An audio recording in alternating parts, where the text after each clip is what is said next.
Hello and welcome back. This is, I guess, part 4 of my deck tech. I shouldn't really say deck tech, but it's more of a conclusional tech.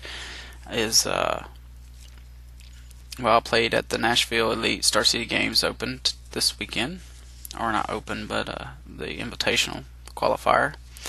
Done very poorly with the previously posted Optimus Prime deck. So I took some notes while I was there and decided to come home and try to build something a little different. It's kind of got like a hippo blade feel to it. I call it Steel Piston just because it does utilize piston sledge. Even though I'm only running 3, I feel like I might run 4, but if I don't have a creature to equip it on, then it's just a piston sledge sitting out there in the field. But I think I've got this deck.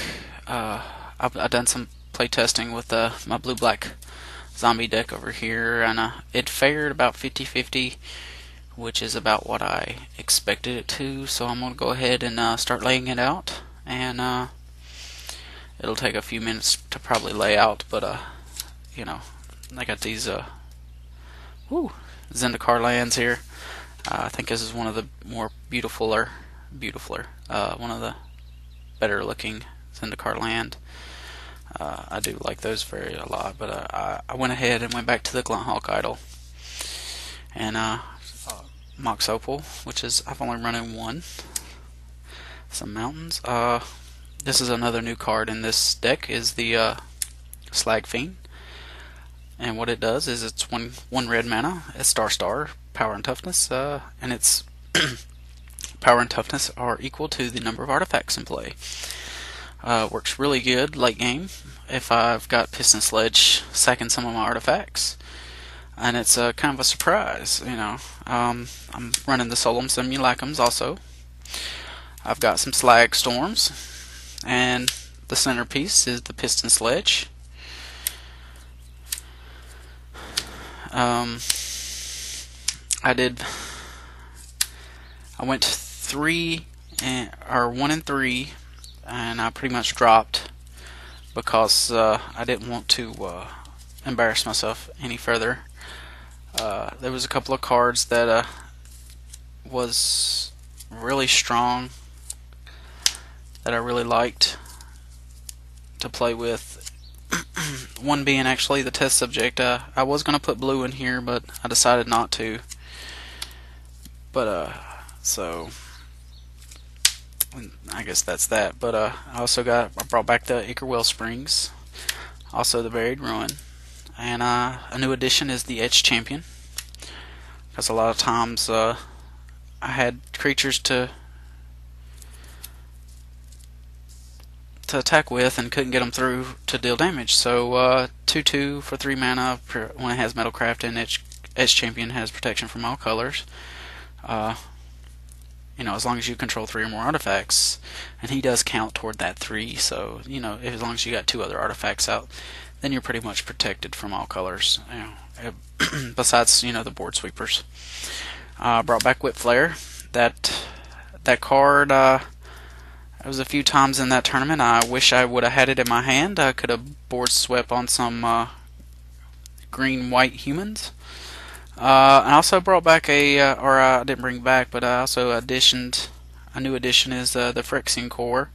Sacrifice an artifact, or tap 1 colorless, sacrifice an artifact, gain 1 life, or you can use it as regular colorless mana, which really sets the tempo in this deck. Also, I brought in Glint Idol, or not Glint Idol, but Glint Hawk, to return some of my artifacts to my hand, like the Ichor Wellspring, that actually, lets me draw a card every turn. So, yeah, the Glint Hawk, I've done a little bit of play testing with that, and it seems to be really relevant. I brought back from the Hippo Blade, Elish Norn, only one of.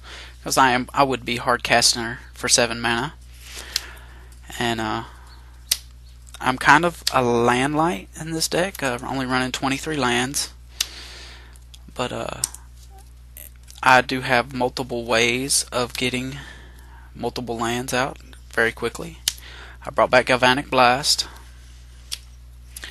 Another addition that I put to try to get rid of, I had a real problem this weekend about destroying a Phyrexian Obliterator.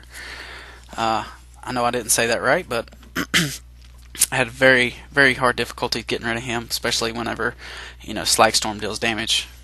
Whip Flare deals damage. A Whip Flare and a Slag Storm would kill him, but then I would sack 5 permanents, and I didn't have 5 permanents to sack, so pretty much he was swinging on me for 5. I did block him a couple times with Test Subject, which done no damage to him. But Day of Judgment for those things.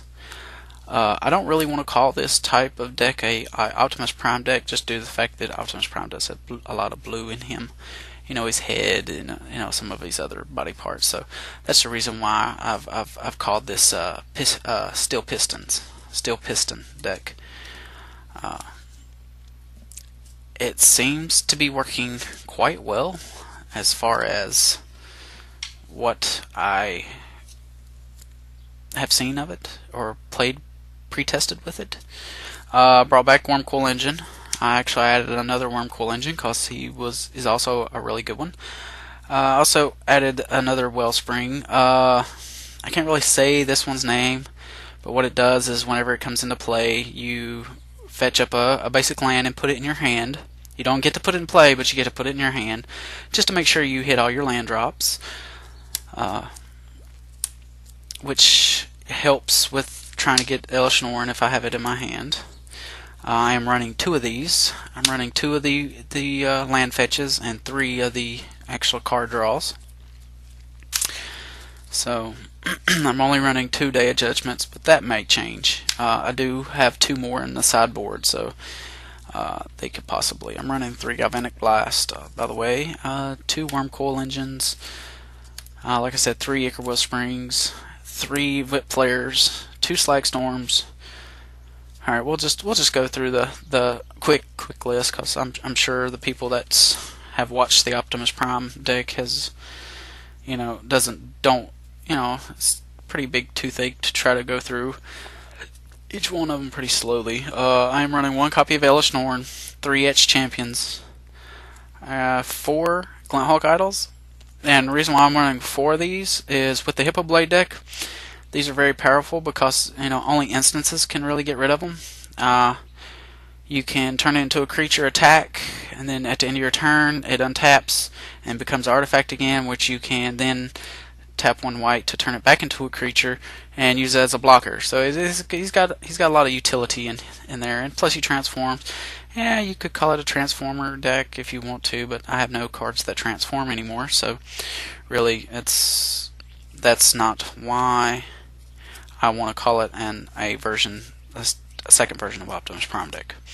3 Sludge Fiends, 3 Solemn Simulacrums, 2 Glint Hulk Idols, 2 Wormcoils, 3 Galvanic Blasts, 2 Wellsprings, the land Wellsprings, 3 Ichor Wellsprings, 3 Piston Sledges, which may go up to a 4th, possibly, 2 Slag Storms, 3 Whip Flares, 2 Day of Judgments, 2 Phyrexian Cores, 3 Buried Ruins, because I am playing tons of artifacts.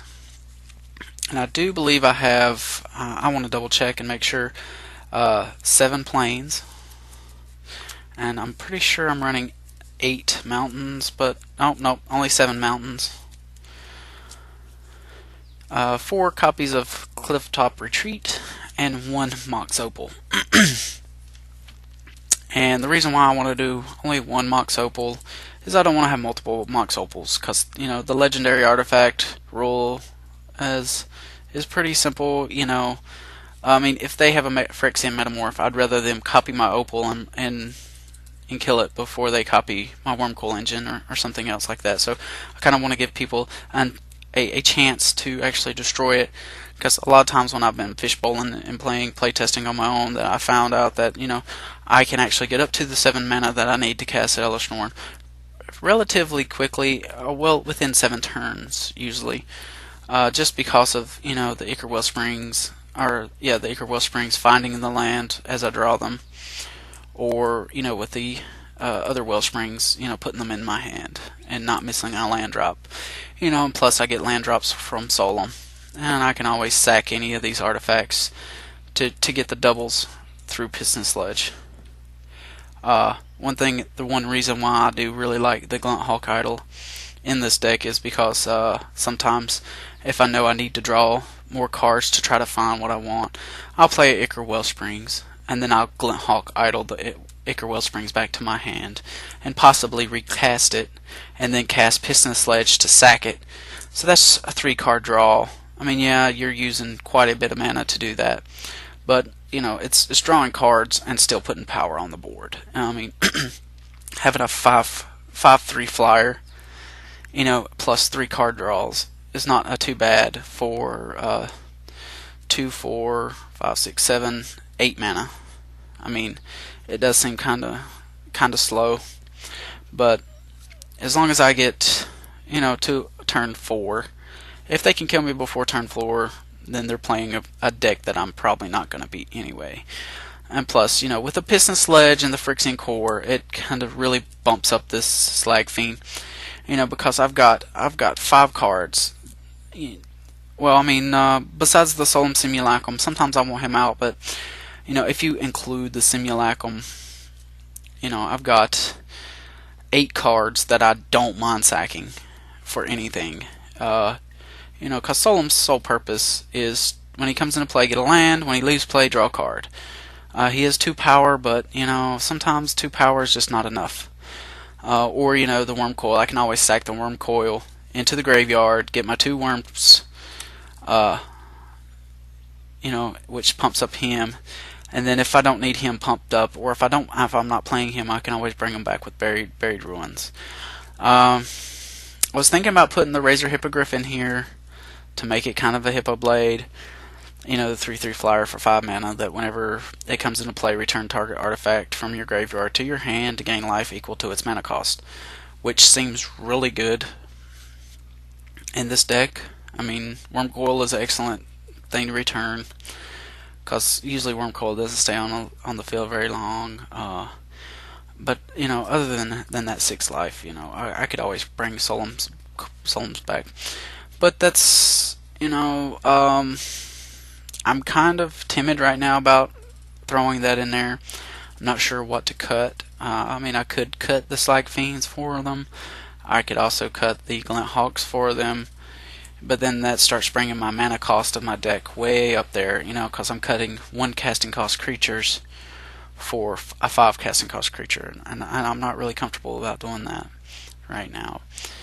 I mean, I could always cut the Wellsprings altogether, and play another Jade Judgment or 2 Hippogriffs, or some other things to try to get more a mana ramp. But right now the synergy between the Slug Fiend, the Piston Sledge, and the Wellsprings really is working as a unit, with the Glint Hawk Idol as a backup, to bounce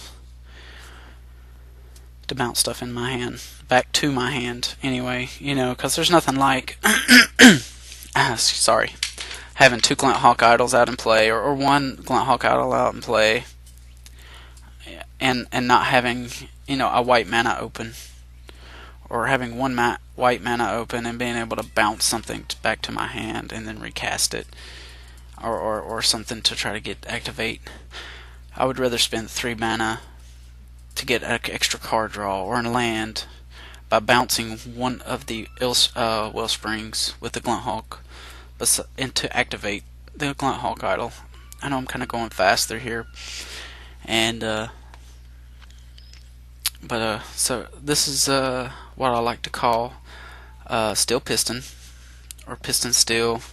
Steel Piston is a little bit better, just for the fact there's lots of artifacts, steel creatures, and the Piston Sledge.